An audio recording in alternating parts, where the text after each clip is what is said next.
마르코가 전한 거룩한 복음입니다.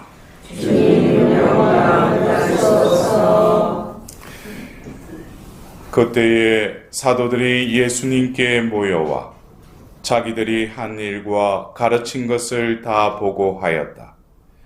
그러자 예수님께서 그들에게 너희는 따로 외딴 곳으로 가서 좀 쉬어라 하고 말씀하셨다.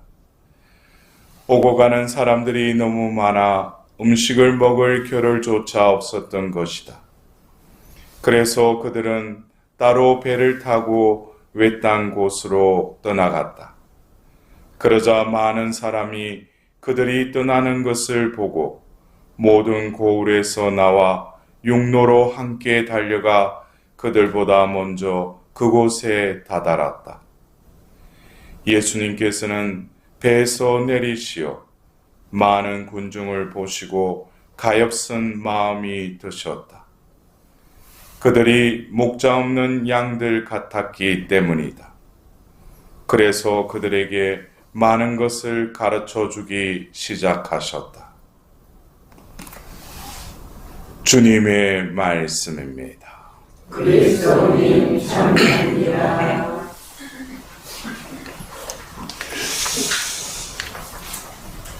오늘 말씀 전례에서 일독서의 말씀을 듣고 우리는 주님은 나의 목자 아쉬울 것 없어라. 시편 23장의 그 후렴을 다 함께 바쳤습니다.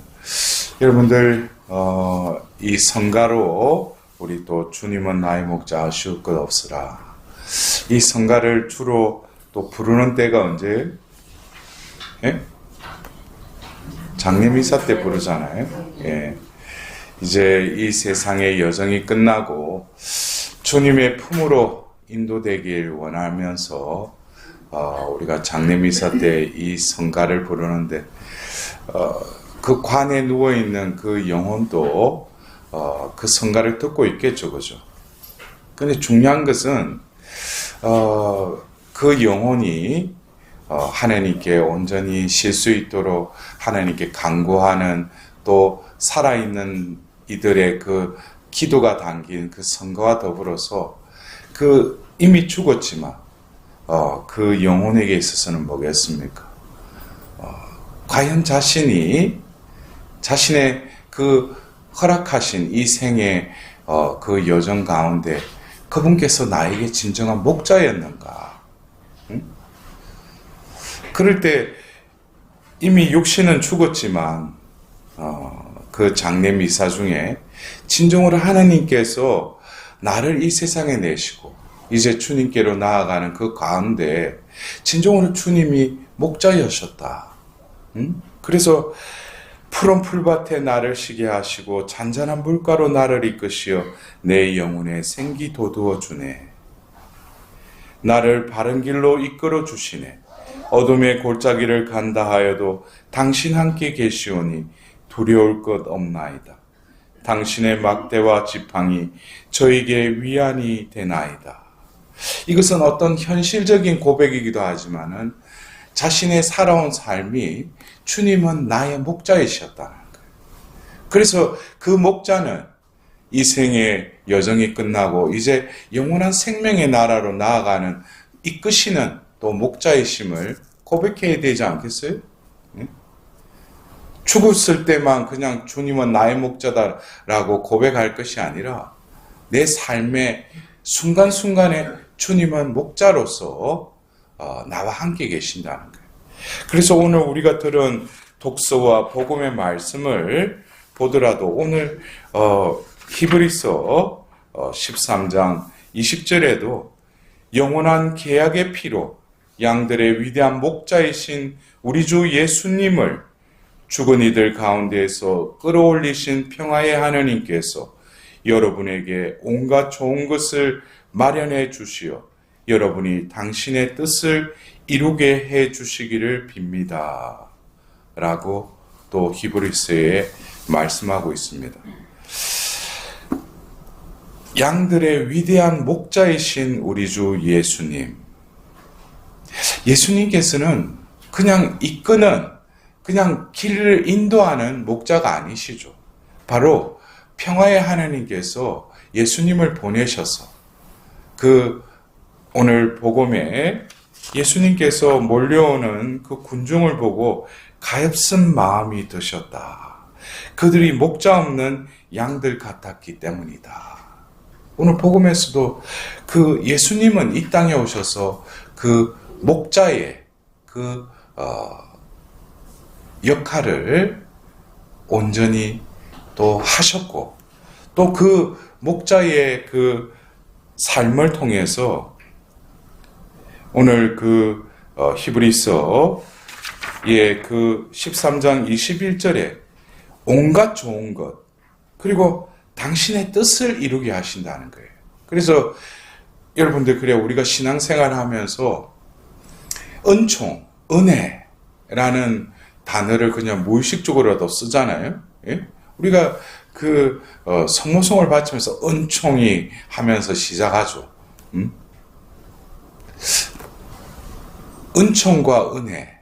그래서 이 단어를 뭐 신학적으로 이렇게 말하기에는 유사한 의미가 연결이 되어 있어요.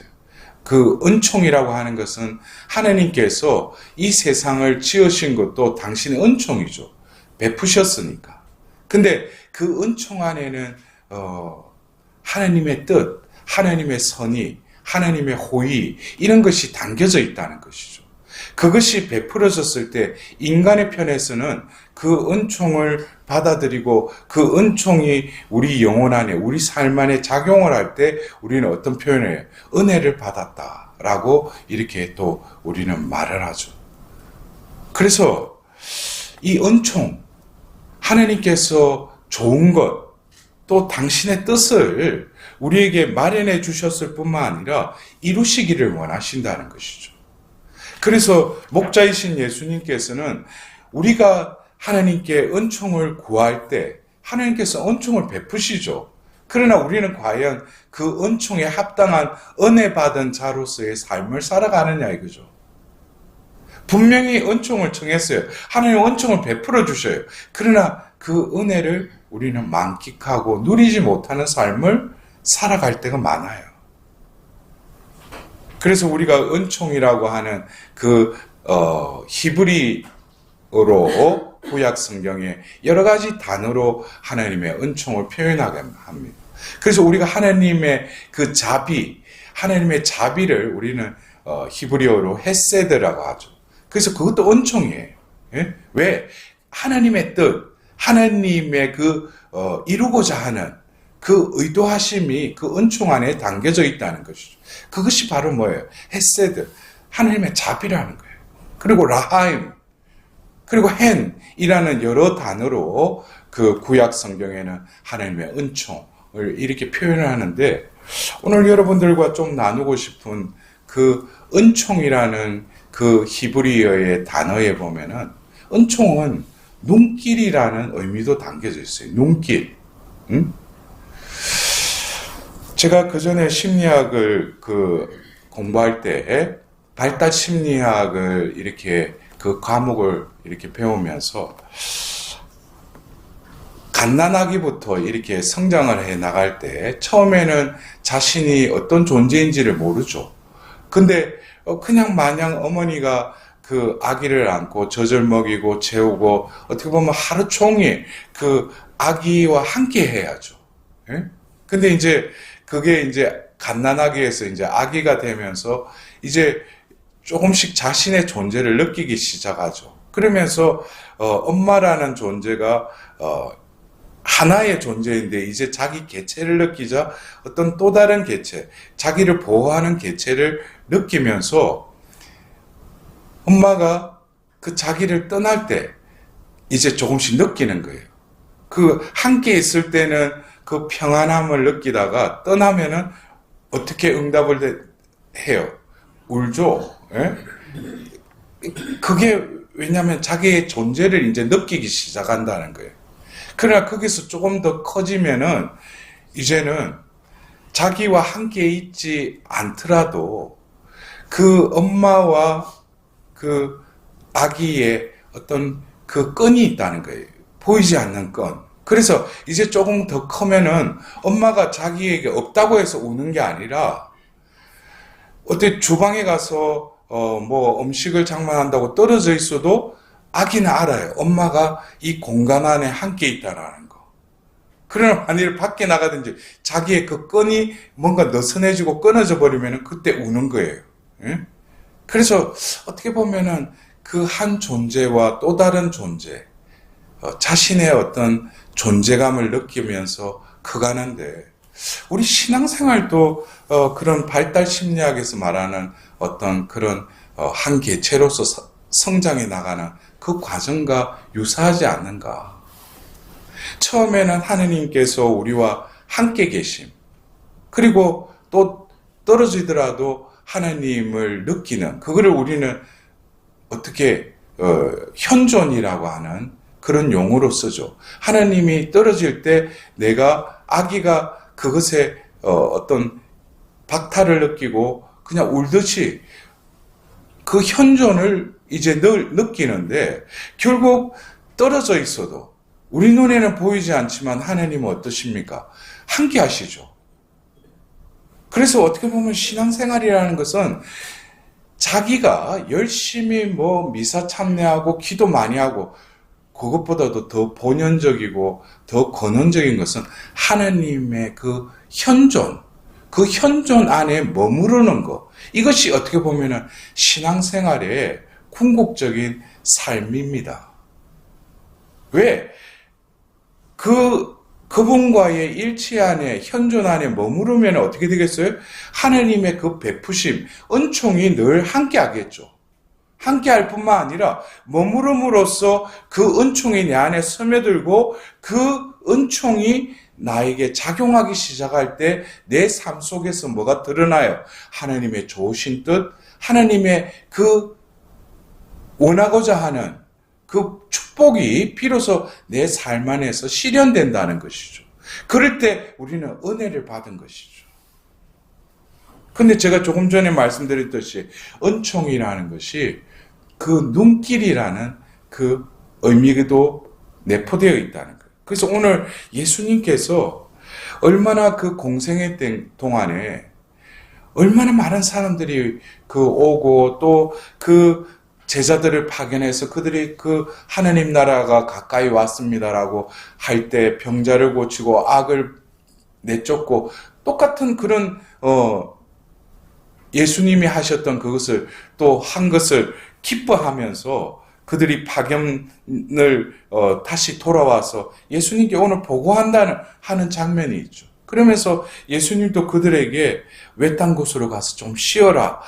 그러나 뭡니까? 또 사람들이 몰려온 거예요. 우리가 그걸 상상할 수 있겠죠? 예수님이 얼마나 바쁘셨겠는가. 근데 그들에게 있어서는 여러 가지 예수님께 다가온 목적이 있겠죠. 어떤 사람 병 고치러, 어떤 사람은 뭐 여러 가지 그 이유가 있었을 거예요. 그러나 그 오는 그 군중을 보시고 예수님께서는 가엾은 마음이 드셨다 그랬어요. 가엾은 마음이 드셨다. 우리가 하나님의 그 마음, 예수님의 마음을 알아차리는 것. 그러면서 그들을 이렇게 바라보시는 예수님의 눈을 이렇게 바라보면서 예수님의 눈길, 우리가 그 눈길을 우리는 느껴야 돼요. 그래서 우리가 그 재계와 그 보속의 육신의 재계를 하는 사순 시기가 시작되는 제 수요일도 우리는 마태복음 18장에 어떤 말씀을 우리는 들으면서 사순 시기를 시작합니까? 숨은 것도 보시는 하나님께 보여라 그러죠. 기도할 때, 단식할 때, 자선할 때 숨은 일도 보시는 하나님께 보여라 그랬어요. 숨은 일도 보신다는 거예요. 그 눈길, 남 인간의 눈이 아니라 오롯이 나를 영원한 생명으로 이끄시기 위한 참된 목자로서의 그 하나님이 나와 함께 하실 뿐만 아니라 내가 순간순간에 무엇을 느끼는 거예요? 바로 그분의 눈길을 느끼는 거예요. 그 눈길을 느낀다는 것이 하나님의 은총을 느낀다는 것이죠. 그래서 제가 한 10여 년 전에 그때 우리 이곳에서 성지주일 미사를 봉헌하고 혼자서 앉아서 이렇게 묵상을 하면서 예수님의 십자가를 바라볼 때 그전에는 그냥 자비를 베푸소서 했는데 그날 제가 혼자서 이 기도실에서 그 십자가를 바라보는데 평상시에 내가 바라본 예수님의 십자가의 그 달리신 그 예수님만을 바라보았는데 그날 그 십자가 뒤에서 그 아들 예수를 바라보고 계시는 아버지의 시선을 느끼게 된 거예요. 그러면서 그 아버지의 시선이 예수님을 통해서 또 저에게 다가오시면서 저는 이제는 뭡니까? 예수님을 바라보는 동시에 그 예수님을 바라보시는 그 아버지의 시선과 맞닥뜨리게 된 거예요. 그러면서 바로 그 파우스티나 성녀를 통해서 바치라고 한 그 기도, 온 세상에 자비를 베푸소서라는 그 의미를 그냥 입으로만 바치는 기도가 아니라 그 눈길을 느끼면서 바치니까 이 자비의 기도는 또 다른 나에게 살아있는 기도로 와닿았어요. 여러분들, 어쩌면 우리가 살아있는 하나님을 어떻게 느낄 수 있겠어요? 그것은 은총이 없이는 우리가 그것을 느끼지 못하죠. 은총이라고 해가지고 은총이 내리는 걸 우리가 눈으로 볼 수 있어요? 그것은 우리의 영을 통해서 하나님의 그 성령의 도우심으로 하나님과 일치하라고 성화하라고 하시는 그 영이 내 안에 머물러 있을 때 우리는 그 하나님의 현존을 느낄 수 있는 것이죠. 그래서 오늘 일독서에 그 초대교회의 그 신자들에게 그 삶의 지침을 이렇게 알리면서 오늘 히브리서 13장 17절에 지도자들의 말을 따르고 그들에게 복종하십시오. 그들은 하느님께 셈을 해드려야 하는 이들로서 여러분의 영혼을 돌봐주고 있습니다. 결국 또 다른 목자인 사제들을 왜 여러분들이 존경하고 기도해요? 그들이 목자가 아니죠. 사제는 목자의 대리자일 뿐이죠. 네? 그러면서 오늘 히브리서에는 그러므로 그들이 탄식하는 일이 없도록 기쁘게 그 직무를 수행할 수 있게 해주십시오. 그들의 탄식은 여러분에게 손해가 됩니다. 여러분들이 진정 사제를 위해서 기도할 때 외적으로 보이는 그것을 보고 판단할 것이 아니라 바로 사제가 목자이신 예수님의 대리자이라면 그 사제가 바로 그들의 마음은 그들의 존재는 누가 차지해야 돼요? 예수님이 그들을 차지해야 되겠죠. 이제는 더 이상 그들의 마음이 아니라 누구의 마음이에요? 예수님의 마음이 되도록 기도해야 돼요. 그냥 어떤 데 외적으로 드러나는 거 그걸 보고 저 신부님 왜 저러나 그런데 그것은 우리 신자로서의 올바른 마음가짐이 아니죠. 하나님이 부르셨고 그를 사제로 삼으셨다면은 그것도 하나님의 뜻이 이루어지기를 바라야 될 거 아니에요. 그래서 그 사제가 그 신자들과의 그 관계 속에서 이 히브리서에 말하는 그 탄식은 그들의 마음이 아니에요. 예수님의 마음이 되도록. 이것은 우리가 로마서 8장에 그 우리 안에 깊이 탄식하시는 그 성령, 그 성령이 탄식하는 것을 알고 그것을 또 하나님께 기도하는 사제가 되게 해달라고 여러분들은 사제들을 위해서 기도하셔야 돼요. 그렇다면은 우리도 역시 이제 구약의 말씀으로 계시되신 그 성부 하나님, 그러나 그 마음, 그 눈길은 이제 구약에서는 그들과 계약을 맺으시고 말씀으로 그들에게 당신의 그 뜻을 드러내셨다면 그 눈길은 이제 뭐예요? 또 다른 눈길로 이 땅에 오셔서 공생애를 통해서 많은 모여드는 그 군중을 바라보시는 그 눈길이 바로 뭐예요? 은총이요. 바로 하나님의 그 눈길이라는 거예요. 그러나 그 눈길을 통해서 예수님은 뭡니까? 하나님의 그 은총을 베푸시죠. 그리고 많은 이들은 그것을 통해서 뭡니까? 은총을 느끼고 은혜를 받게 되는 거예요. 은혜를 누리는 거죠. 병이 낫고 축복을 받고 또 말씀 진리를 깨닫게 되는 그런 이적들이 일어납니다. 이제는 우리가 살고 있는 이 시대는 교회를 통해서 성령 하나님께서 우리에게 또 그 눈길을 보내시죠.